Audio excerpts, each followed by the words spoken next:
Allah yubarik fikum. Alhamdulillahi Rabbil Alamin. Assalatu wassalamu ala nabina sallallahu alaihi wasallam. Subhanaka la ilma lana illa ma 'allamtana innaka antal alimul hakim. Wa ba'd. Assalamualaikum warahmatullahi wabarakatuh. So, alhamdulillah no, sapagkat ang araw na ito ay napakamabiyaya mula sa Allah subhanahu wa ta'ala. At ilang araw na rin na palaging umuulan sa atin. Hindi na katulad dati na sobrang init. Ngayon, kahapon, kagabi, umulan din. Gandaling araw yata umulan din. Pero hindi na katulad nung sobrang init ng mga nakaraan. So, maganda yung mga topic natin kanina. Simula kaninang umaga kay Kaka Ustaz Nurul Am, kay Kaka Marhan, pati sa kay Ustaz Muhammad, na napakaganda ng mga topic nila. Tama nga naman yung sinabi ni Kaka Ustaz Nurul Am na yung Al-Ihsan ay hindi ganun napapag-usapan sa atin dito. Hindi napofocus pero napapag-usapan, pero parang ikuan ay baninugo ba? Baninugo. Parang kumaga sa kuana, parang betsin lang siya or pagpalasa. Ngayon siya yung main course, kumaga sa kuana, siya yung main ulam. Na napakaganda yon. Tama nga naman no, yung pagkakaroon ng ihsan, kasi tayo bilang isang mananampalataya, ang marami kasi sa atin sinasabi, okay na yan, sapat na yan, kahit na yan lang magawa ko. So nangyayari kapag ka siya ay tinamad, wala na. Yun ang nagiging problema sa atin na mga ilan sa tinatawag natin kung hindi napapag-usapan itong al-ihsan. So, ibig sabihin, marami pang bagay na hindi natin masyadong napapag-usapan. So, jazakallah khair, Ustaz, no? Doon sa binanggit mo. So, katulad din ang nabanggit kanina ni Kaka Marhan yung about sa mga nag-hajj. Pati yung mga magkukurban, inshallah ta'ala, kasi 15 days or 16 days na lang. Ibig sabihin, 2 weeks na lang. Malapit-lapit na yon, inshallah ta'ala, yung ating Dhul-Hijjah, no? Inshallah ta'ala. So, napakalaking bagay kasi ito ay Arkanul Islam. Kasama ito sa Arkanul Islam. Ilan sa mga pagkakamali ng ilan sa atin, yung iniisip na masyado pa akong bata para mag-hajj, no? Pero kung tayo ay meron ng sapat na pera, tapos hindi pa tayo mag-hajj, ang inuuna pa natin dito yung pagpunta ng Hong Kong Disneyland, punta tayo ng Japan, punta tayo ng ganito, which is pamamasyal at pinagkakagastusan nyo ng malaking pera. Punta tayo ng Dubai o saan man dyan. Mas pipiliin niya yung ganong klaseng paglalakbay ng hindi pamamasyal lang na typical na pamamasyal, yung magwawaldas lang ng pera. Alam naman natin yan, no? Ito ay maaaring maitanong sa atin ng Allah subhanahu wa ta'ala sa araw ng paghukom na kung saan hindi natin inuuna itong hajj na ito. May ganito ay bago na yung hajj ba niya, kung hindi natin, may sapat kang pera, sapat na malakas na katawan, tapos ayaw mong mag-hajj, samantalang kaya mo naman, maaaring itanong sa iyo ng Allah subhanahu wa ta'ala yan, para bang naging balig ka na, pero hindi ka pa nagsasambayang. Parang ganyan yan.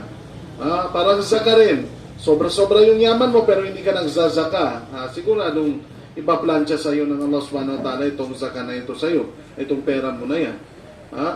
So, ibig sabihin itong hajj na ito, pagtuunan ng pansin ng bawat isang may mga kakayanan na at may mga pera na sapat na pera sa kanila. Hindi pwedeng sabihin na lang na mugot ako kung bambasi matay. Sakali ako buka, naman na taubat na. Hindi ko pa kayang magtaubat. So, delikado yun na mga ganong klaseng pananaw sa buhay. Kasi nga, baka abutan ka ng kamatayan mo na hindi ka pa nakapag-hajj, tapos inuna mo pang pagbunta ng Boracay para makakita ka doon ng mga sexy. Delikado yun. Tabiabo. Unahin pa yung pagbunta ng Korea, ng Disneyland, o saan man dyan. Pinagkakagastusan niya lahat. Kumbaga, kung ipunin niya, ngayon sa panahon natin, pumunta ka ng Davao, bit-bit mo 10,000, medyo gipit yun. Punta ka ng Manila, 30,000, gipit yun. So, ang point dito is, kaya nating mag-ipon ng ganong klase, pero ayaw nating pag-ipunan kasi ayaw nating mag-hajj. Problema din yun. Okay? So, hindi yon yung tao na sinasabi kanina na al-ihsan. Hindi sila yung mga gusto ng al-ihsan. Okay? So, delikado yon. At anyway, gusto kong idagdag din dito, ito ang kaliwat kanan na graduation ng mga estudyante natin ngayon. Gusto kong idagdag dito kasi para pahabol sa kanila na isang sheikh natin na ang nagsabi patungkol sa Ibn al-Qayyim. So, yung sheikh nito, sabi niya, si Ibn al-Qayyim ay nagsabi siya kung paano yung itsura ng magpapasalamat ng isang tao. Although marami naman mga ulama, marami tayong mga pantas, scholars, na pinag-usapan kung ano yung itsura ng isang tao kung siya ay gusto magpasalamat sa Allah. Pero may tips si Ibn al-Qayyim kung paano para masabi mo na ikaw ay mapagpasalamat na alipin ng Allah. Para masabi na ikaw ay mapagpasalamat sa Allah, kumbaga paano mo masasabi na ikaw na binigyan ng Allah ng biyaya, nagpapasalamat ka sa Allah. Kasi may mga tao na nagpapasalamat naman ako sa Allah. Pero kung titingnan mo as Muslim, hindi yun yung tunay na pagpapasalamat sa Allah. So, gusto ko lang itong idagdag kasi kaliwat kanan yung graduation na nangyayari. At nagpapasalamat sila sa Allah. Yung iba, ang pagpapasalamat na gusto nilang ipakita, nagsasabit sila ng tarpaulin sa labas. Then, ginagawa nila ng tarpaulin yung mga nag-graduate na congratulations. Minsan, nilalagyan pa ng we are proud of you. Delikado rin yun. Baka mamaya, may pagmayabang natin yung sarili nating kakayanan at katalinuhan. Minsan meron pa garland na pera. 1M. 1M. Nilalagay sa parang plastic na mahaba, hindi ginagawang garland. Tapos yung kaklase niya na walang-wala, napigtas pa yung sapatos niya na binili or hiniram lang. Maraming ganito. Tapos ikaw, dahil sa yun yung akala mong pagpapasalamat mo, yung lumalabas pala pagyayabang, hindi yun yung itsura ng isang taong mananampalataya. Hindi yan yung pagpapasalamat na sinasabi ng Allah. Hindi yan yung pagpapasalamat na sinasabi ng Islam. Kasi ang pagpapasalamat sa atin, hindi ganun ang itsura. So, ang isang tao, ibig sabihin, kung ganun ang basihan, point natin dito, kung ang basihan ng mga tao na pagpapasalamat niya sa pagka-graduate ng anak niya, ng kapatid niya, ng kaibigan niya, o sino pa man, ang paglalagay ng garland na gawa sa pera, okay lang naman na maging happy tayo. Hindi naman pinagbabawalan ng Islam yung maging happy tayo. Walang problema maging happy ka, bro, no? Pero ang problema, yung meron ka bang may papakita na parang, uy, ako yung namumukod tanging ganito. And then gumawa ng garland na mula sa pera, magawa sa pera, iwasan natin yan. Iwasan yan, Kasi baka mamaya mahulog na yan sa pagyayabang, hindi kaya baka mamaya, paglabas mo, ma-hold up ka pa. Na imbis na maka-income ka, tuwang-tuwa ka doon sa pera na ibinigay sa'yo, na-hold up ka pa, nabugbog ka pa, baka mamaya may tapon ka pa sa ilog, problema na. Kasi may maabot na ng 50,000. Ngayon ako nakita 1 million pero hindi yata graduation. Hindi ko lang alam po, graduation yun. Ginawa na siyang kapa. Yung mga nakuha na yung mga dato na natin, mga kuha na rin sa likod. Yung mga minsan pagka kinakasal yung babae, mayroong mga guyudan sa talikbudan. Ginawa na siyang ganon, parang ginawa na siyang banig. Tapos yung nasa likod niya, hinihila na. So parang 1M yun eh. So ibig sabihin, pag 1,000, gawin mong 1,000 pieces. So yung 1,000 pesos mo, gawin mong 1,000 pieces, ginawa nila sa plastic na ganon. So, hindi natin, dinidiscourage natin yung sa Islam, dinidiscourage natin yung ganong klase na pagpapasalamat ng isang tao. Kasi nga, mayroon siyang may bubungang hindi mabuti.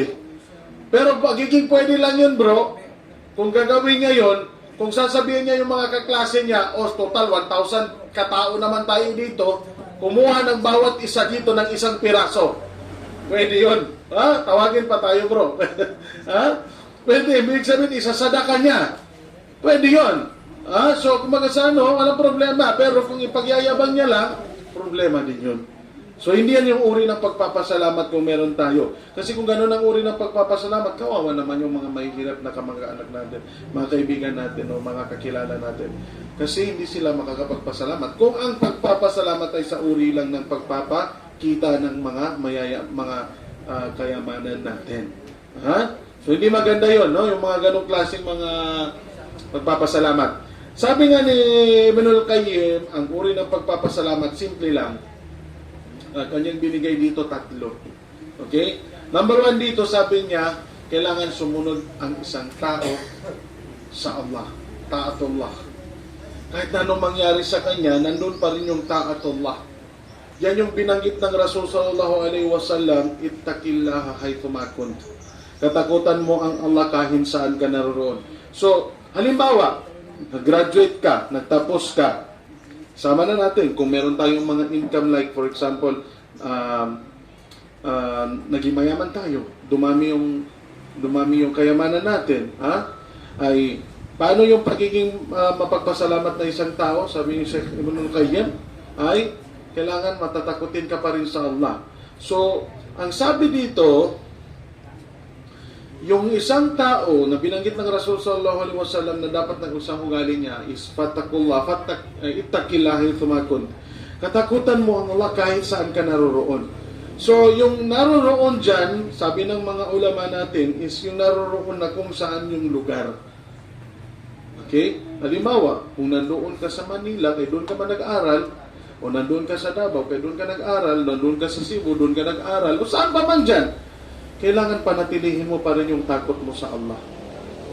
Ibig sabihin, kung umabot yung wakto ng sambayan, kailangan nagsasambayan ka pa rin. Hindi yung nandoon ka sa Cotabato, dahil nakikita ka ng nanay mo, tatay mo, kamag-anak mo, grabe ang pagsambayang ng tao.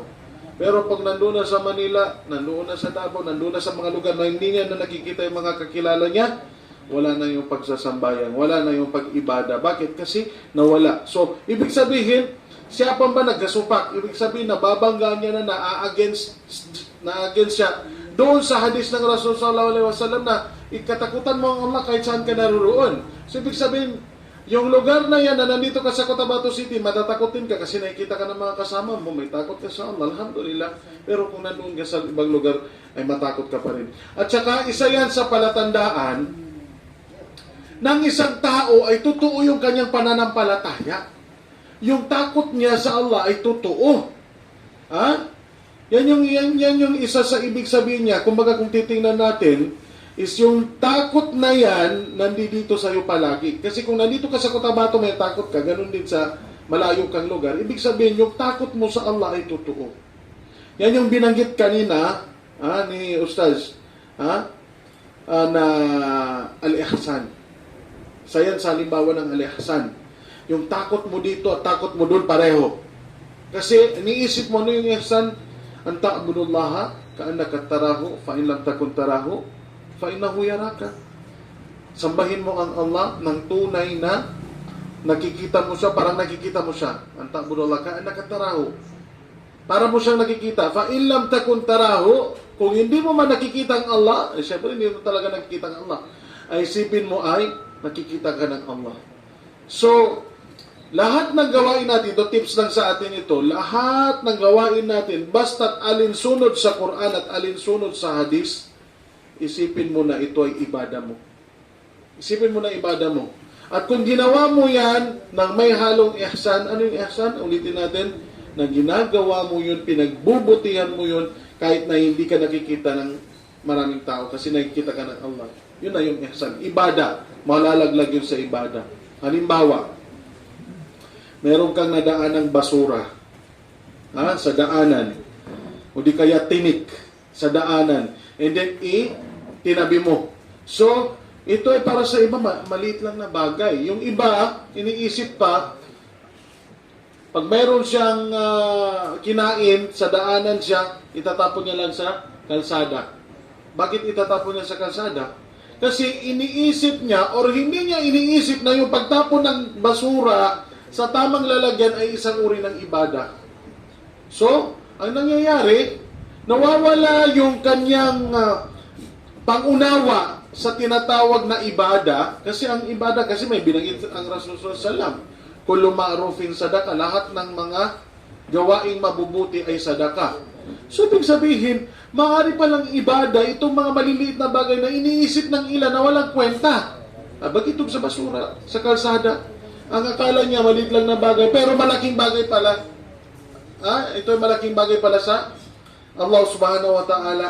So, kapag ito ay ginawa niya, ay magkakaroon siya ng pahala o reward sa Allah. So, yun yung tinatawag natin na, yun yung binanggit ni Sheikh Ibnul Qayyim, na ang isang tao, malalaman mo kung talagang totoong nagpapasalamat siya sa Allah kapag ang pag-uutos ng Allah ay palagi niyang ginagawa. Palagi niyang iniisip. Ang ginagawa ko lang ay gagawin ko lang ay puro pagsunod sa Allah. Puros pagsunod sa Allah. So ganun ang isang taong nagpapasalamat, kasi kung ang isang tao nagpapasalamat ay gano'n ang ginagawa niya, meron siyang reward sa lahat ng bagay na ginagawa niya. Okay? Number 2, tatlo lang naman yung nabanggit ni Sheikh Ibnul Qayyim, no? Tatlo yung nabanggit niya. Number 2, yung kagalingan niya, like for example, graduate siya, nagtapos siya ng cum laude, nagtapos siya sa isang napakagandang school, mamahaling school, binabayaran ng mahal, and then doon siya nagtapos siya sa ganitong, kumbaga, nandoon na yung iamong tani kapag gagi niya, total na bagitin kanina, at lahat na ng gawain natin, no? Pero ang point dito is, ang isang tao, kapag meron siyang kabutihan o risky na nakuha, nagtapos, risky din yan. Nakagraduate ng maganda, nag-risky din yan. Nakabili siya ng magandang sasakyan, halimbawa, o di kaya bahay, lupa, o di kaya nakapag-hajj. Kailangan, ang number 2 dito, sabi ni Sheikh Ibnul Qayyim, isipin niya na ito ay nagmula sa Allah. Tabiabo kasi madakil yung mga tao. Maraming mga ganito. Iniisip na, nakuha ko man ito dahil sa katalinuhan ko. Nakuha ko ito dahil sa kagalingan ko, sa pagsusumikap ko. Nakakalimutan niya na yung ibinigay sa kanya ng Allah ay nagmumula sa Allah. Hindi niya naisip minsan, cum laude ako man, magna cum laude ako. Hindi niya minsan naisip na ibinigay sa kanya ng Allah yung ilmu na yan. Kaya ang sinasabi niya sa sarili niya, magaling ako. Kaya sabi ni Sheikh Ibnul Qayyim, bago kayo, malalaman mo kung totoong nagpapasalamat ka. Kung ang pagtingin mo dyan sa ibinigay sa iyo ng Allah na rizki ay hindi mo siya isipin na nagmula sa iyo, sa iyong kagalingan, kundi isipin mo, ito ay nagmula sa Allah. So, ibig sabihin, yung mga bagay na yan ay isipin mo na nagmula sa Allah. So, ganun ang isang tao. Positive, alhamdulillah. Kung negative naman ang dumating sa kanya, halimbawa, hindi siya nakapasa, alhamdulillah pa rin. At sino yung may mga kakayanan lang ng ganyan? Yung mga mu'min. Yung firma man na hadis na binanggit ng Rasulullah SAW, nakakabilib itong mga mu'min na mga mananampalataya. Bakit? Kasi kapag dumating sa kanila ang mga fitna, mga pagsuba, dumating sa kanila ang mga kabutihan, mga rizki, mga biyaya ng Allah, nakapasa sila, nakabili sila ng ganitong ari-arian, meron silang ganyan, iniisip nila kaagad yan na ito ay mula sa Allah at nagpapasalamat sila sa Allah at sinasabi nilang ito ay mabuti sa kanila. Ganon din kapag negative ang dumating sa kanila, na namatayan sila, na nag-failure sila sa kanilang pananim, hindi sila nakatuloy sa isang magandang opportunity, o ano pa man dyan, iniisip din nila na magsasabar ako, and then isipin nila na ito ay nagmula sa Allah. So, ibig sabihin, lahat ng nangyayari sa isang tao, sa point dito, malalaman mo na ang isang tao ay mapagpasalamat, na tamang pagpapasalamat kung iniisip niya na ito ay nagmula sa Allah. Hindi sa kanyang kagalingan.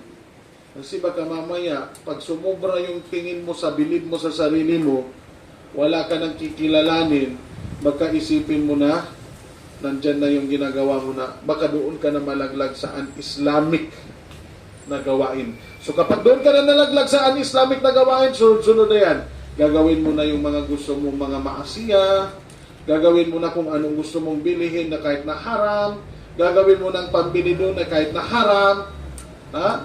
Tulad nung nabagit kanina ni Kakaustas na delikado yung mga paghahajj natin, ay baka mamaya haluan ninyo ng mga haram, ay hindi rin yan tatanggapin ng Allah. Kasi in Allah tayyib, la yuqbal illa tayyib. Ang Allah ay malinis, mabuti, at hindi niya tatanggapin ang mga bagay-bagay maliban na lang ito ay malinis din at mabuti. Kaya minsan may mga nagtatanong na, naalala ko, minsan tinanong si kakamarhan ng Ustads, pwede bang ipag-hajj yung pinambili ng ganito na riba? Ang business ng isang tao, riba. Ang business ng isang tao, haram. Pwede niya bang ipang-hajj? Anong matigin na di tayo siya kamaking gano'n tigin. Mateknikal kumaga sa kuwana. Katawanan ka ng haram. Pangilayan ka pang sa ukita ka paano ni kalimpyunin. Yun ang problema doon sa ilan. Baka mamaya maisip niya na although iba-ibang ano natin dyan, no? Pero klaro naman din. Basta ibadah niya para sure ka kasi ang Hajj ay once in a lifetime lang. Pag ginawa mo yan, ayusin mo na dahil yun na ang wajib para sa iyo. Mag-hajj ka sa susunod, ito ay sunnah na lamang. So, ibig sabihin, ayusin mo na, wag mo nang haluan. Katulad nga, kahit picture minsan, dahil nga, hindi ka, itong picture na ito, minsan, nag-uudyok ito sa'yo ng pagiging, kawalan ng ikhlas. At alam natin, ilang beses natin napag-usapan, kung walang ikhlas, malalaglag sa riya. At kung ang riya, nalaglag ang tao sa riya, walang reward ang kanyang ginawa. Reality. Kasi ang Rasul sallallahu binanggit niya na yun, na ang riya, mawawalang saysay ang gawain ng isang tao. Yuhbitu a'mal alladhi karanahu. Sisirain niya yung gawain ng isang tao na kasabay ng riya. Halimbawa, meron kang nakitang pulubi, and then binigyan mo ng 1,000 pesos. Pero ang intention mo dito, hindi ikhlas. Riyaan. Riya, yun yung riya na tinatawag, hindi ikhlas. Kasi, pagpapakitang tao na para masabi na ikaw ay maraming pera, yung ginawa mo na yan ay walang reward. Batil. Kumaga sa fasid. Hindi siya binibigyan ng Allah. Kaya doon sa araw ng paghukom niya Allah, anong manasagadang kulo ang miskinan, hindi ito kadapahalanin. Yun na yun. Invalid. Ya Allah, nag-hajj man ako. Kasi tatanong sa atin itong hajj. So lahat tayo magpapalusot.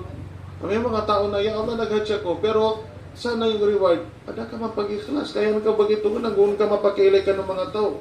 Para masabi mo sa kapitbahay mo na marami kang pera. Kaya yung mga nag-hajj na mga kapatid natin ngayon, kung nanonood man kayo, from time to time, ibig sabihin, oras-oras, minuto, segundo, pakiramdaman ninyo yung intention ninyo. Kasi ang problema dyan, sumasama sa atin dyan si Iblis, si Shaitan. Sama sa Makkah ba ng Madina, mabagal sampai sa Sat. Mabagal sa Sat. Minsan makakita ka dyan, piyadapong kataga nila, kiswa. Tabiabo, yung mga nag-hajj, ako ito, nakita ko talaga nung nag-hajj ako. Every time na binibisita ko sa Islamic Center kami sa Riyadh, pag nagpupunta kami ng Mina, pag mayroong bakante, binibisita namin yung area ng mga Pilipino. Ang dami nasa labas nagtatambay tabiabo, panigarilyo sa liyo. Imbis ng ibadang ipokus niya, pagsamba kay minsan lang siya nandoon sa Makkah, minsan lang siya nandoon sa Hajj, nandoon siya sa labas, naninigarilyo. Yung mga kababaihan, tabiabo, kasi Mina, hindi yan katulad ng iniisip natin, magandang hotel. Hindi, puro tent yan. Yung CR nasa labas, ang dami pang nakalinya CR. Yung mga kababaihan, ito para sa mga warning natin sa kababaihan natin mga kapatid. Pag naliligo sila sa CR, lalabas sila na nakikitang aurat. Ang ibig kong sabihin nakikitang aurat, yung ulo nila hindi na tinatakpan. Tabi ako, warning na ito sa inyo. Baka iniisip nyo na nandun kayo para mag-ibada, minsan nakakagawa kayo ng kamislikan. Minsan nagkakalabitan, nagchichismisan. Nakita mo si Kwan, ay kamag-anak ni Kwan yun. Ay, meron siyang ginawa na ganyan. Imbis na nag-iibada sila doon sa pagpunta nila sa Hajj, nagchichismisan. So, sayang yung dumadaan na reward para sa inyo na mga nag-Hajj. Kumaga, kayo yung binigyan ng Allah na special na pagtugon doon sa pagtawag. Tinatawag tayo ng Allah. Kaya pag ang tao pumupunta ng Hajj, sasabihan ng labbaik Allahumma labbaik. Yan yung sinasabing, para pag tinawag ka, ang ibig sabihin ng labbaik is yung, niya kubod. Ma'am, nandito rin, present. Yung pag labbaik doon, yan ang tinatawag na labbaik. So, ibig sabihin, parang sinasabi mo, Ya Allah, nandito na ako. Tinawag mo ko, nandito na ako. Yun yung mga nag-Hajj, labbaik Allahumma labbaik. Kaya walang nagsasabi niya, doon lang. Umrah, pupunta ka, ganun din. Labbaik Allahumma labbaik, labbaik la sharika lak labbaik. Innal hamda wan ni'mata lak wal mulku la sharika lak. So yan, binabanggit yan. Mga nag-Hajj lang yan, mga nag-uumrah lang. Yung bumibisita lang sa Makkah kasi, Ya Allah, nandito na ako. Present. Pero nandoon ka na, nabisita mo na yung Masjidil Haram sa Makkah, nandoon ka na sa tinawag sa'yo ni Ibrahim, nandoon ka na, pero ang ginagawa mo, nandoon ka sa gilid-gilid kay gumagawa ka ng mga maasiyan. Ingatan natin yan. So katulad ng binanggit ni Sheikh Ibnul Qayyim, pagsunod sa Allah, at isipin mo, number 2, ito ay nagmula sa Allah. Isipin mo ito ay nagmula sa Allah. Hindi ito nagmula lang sa kagalingan mo. Nag-effort ka, yes, pero yung tawfiq na ibinigay sa iyo ng Allah, nagmula sa Kanya. Kaya kung mayroong positive, alhamdulillah. Mayroong ding negative, alhamdulillah pa rin. Yan yung binanggit ng Allah subhanahu wa ta'ala. Wa sa'an takrahu shay'an wa khairun lakum. May mga bagay na iniisip mong ayaw mo. Kinamumuhian mo. Masakit sa part mo. Pero yan ay best sa'yo na ibinigay ng Allah, kaya tinatanggap mo kagad ito. Kasi may mga bagay, akala mo, namatayan ka. Masakit sa part natin yan. Pero yun ang best na ibinigay sa iyo ng Allah. Baka kailangan na ng kunin niyo ito, baka mamaya pagka sumobra pa sa edad niya, baka maging mushrik pa yan at doon mamatay sa pagiging shirk. So hindi natin alam kasi yun ang gusto ng Allah. So anong gagawin ng isang tao? Alhamdulillah. Wa asaan tuhibbu shay'an wa khairul lakum. Sharrul lakum. May mga bagay na gusto mo, pero yun pala ang nakakasira. So, one thing dyan na palagi natin isipin, ang lahat ng bagay ay nagmula sa Allah. Hindi lang yan basta sa iyo. Number 3, which is last, binanggit dito ay palagi mong isipin ang Allah. Purihin mo palagi ang Allah. Mag-dhikr ka palagi sa Allah. Ibig sabihin, yung pag-iisip mo na ito ay binigay sa atin ng Allah, ito ay mga successful na bagay na binigay sa akin ng Allah, kailangan mong pasalamatan ng Allah. Ang mu'min, pag nakita niya yung rizki niya, may isip niya kagad ang Allah. May isip niya kagad, Mashallah, alhamdulillah, hindi ako magkakasuot ng ganito kagandang damit kung hindi ito binigay ng Allah. So, ibig sabihin, lahat ng bagay para sa kanya, naiisip niya palagi ang Allah. Ito ay warning or di kaya advice sa ating lahat. Tayo, na kung hindi man tayo nasasanay sa ganun, kailangan natin sanayin ang ating sarili sa ganun. Kasi baka mamaya, iba na yung kahantungan ng isang tao na hindi na mananampalataya yung kanyang ginagawa. So, ibig sabihin, isipin niya palagi ang Allah. Yung binanggit ng Allah subhanahu wa ta'ala, "Ula in syakartum, la azidannakum." Kung kayo magpapasalamat ay, mas dudublihin ko sa inyo yung inyong mga reward. Sample. Kung ano yung sample dito. May isang, dito sa atin, kahit na hindi ka magtanim, Dito sa atin, kahit na hindi ka magtanim, nawala yung foam nito, no? Naririnig na yung hangin na bumabangga. Maganda yung may foam pa rin siya. So sa atin dito sa Pilipinas, dapat mayaman tayo. Pwede mo kabaguran, umulan lang ng konti, ang daming tubig. Ha? Nagtanim ka lang, nagtapon ka lang ng pagkain na bulok doon ng buto ng papaya. Bukas, meron ka ng puno ng papaya. Ha? Next month, meron ka ng haharbisin na papaya. Ganon tayo kayaman dito. Ha? Minsan may madaanan kang puno, mendo, tinamula siya ba? Sino nagtanim nito? Hindi, tumubulang yan dyan. Ganon tayo kayaman. Ha? Saudi, kung hindi pa sila magdidilig, hindi pa yan gagamitan ng technology, sa Saudi, may nakita sa satellite, na sabi nila, nung ilan, sabi nila, ano kaya ito nakita sa satellite na parang gawa ng alien? Sa Saudi ito, nakita sa Google Earth, Google Map, na may mga places sa Saudi na bilog-bilog. Bilog-bilog. Pagka nasa outer space ka, nakikita yung lugar sa Saudi o saan man sa Middle East, na bilog-bilog na parang pinagdugtong-dugtong. At yung iba, pagka tinitingnan nila sa malayo, sabi nila parang gawa ito ng alien. Pero pag i-zoom in mo pa ito ay farm. Bakit? Kasi ginagawa nila ng tire yung pandilig nila. So ibig sabihin, dito sa atin, gano'n tayo kayaman? Magtanim yung farmer natin ng palay o di kaya ng mais, hinihintay yung ulan. Pag ulan, lalaki na, bubunga na. Doon sa kanila, kung hindi pa nila gagawa ng technology, hindi pa magkakaroon ng farm. Yung mga pipe nila doon, kung hindi dinidiligan ng mayroong mga technology, hindi pa magkakaroon ng pipe. Ganon sila kahirap. Pero, sa situation, tayong mas mahirap. Ilang milyong Pilipino pumupunta sa Saudi para lang magtrabaho. Para lang kumuha ng pera ng mga Arabo at ipadala dito sa Pilipinas, yung pera na yon nang dahil sa mayaman ang mga taga-lugar na kung tutusin dapat sila yung mahirap kasi walang tubig. Mas mahal yung tubig doon. Walang halaman. Puro disyerto. Wala kang makikita doon na tumatakbo ng mga manok. Wala tumatakbo doon ng mga binatang sa labas. Pero bakit mayaman sila? Kasi yun yung isa sa susi dito. Sila kasi palaging umaalaala sa Allah at nagpapasalamat. Yun yung binanggit kanina na ang Allah, binanggit niya sa atin na kung kayo ay mapagpasalamat sa akin, sabi ng Allah, lazidanakum. Dadagdagan ko pa yung mga rizki na yan. Problema sa atin, noong araw ng El Nino, ang daming reklamo. Ang init-init. Busiti niya gangula. Reklamo ng reklamo, ang init-init.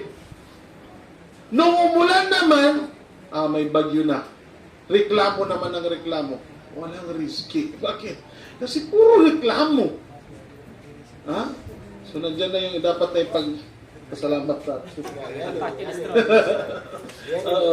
This is last naman din ito, no? So, ang point ko dito is, dahil nga sila nagiging mayaman, dahil nagiging mapagpasalamat sila sa Allah. Bangsamoro, kung tayo ay ganito lang sa mga klaseng mga mananampalatayang ito, na binanggit ng Propeta Muhammad sallallahu alaihi wasallam at binanggit ng Allah, at binanggit ni Sheikh Ibn Qayyim, mapapabilis tayo sa rizki ng Allah. Kana bumatag black granty magkabatasya sa kita no ka sobrang daming rizki.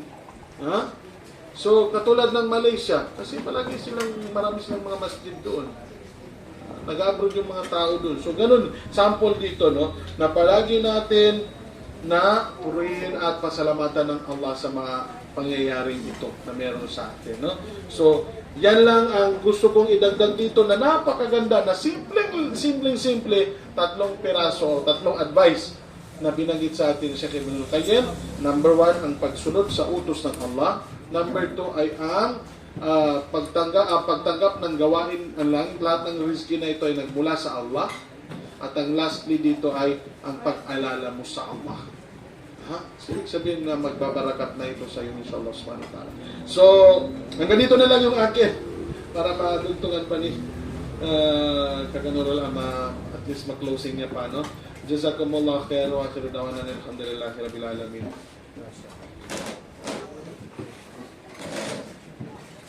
Okay, so alhamdulillah, mashallah, tamang-tama yung kapag kinapupo si Jan, nangyari mamboso ko na. So po yung tanong, yung nasa record, si engineer, yung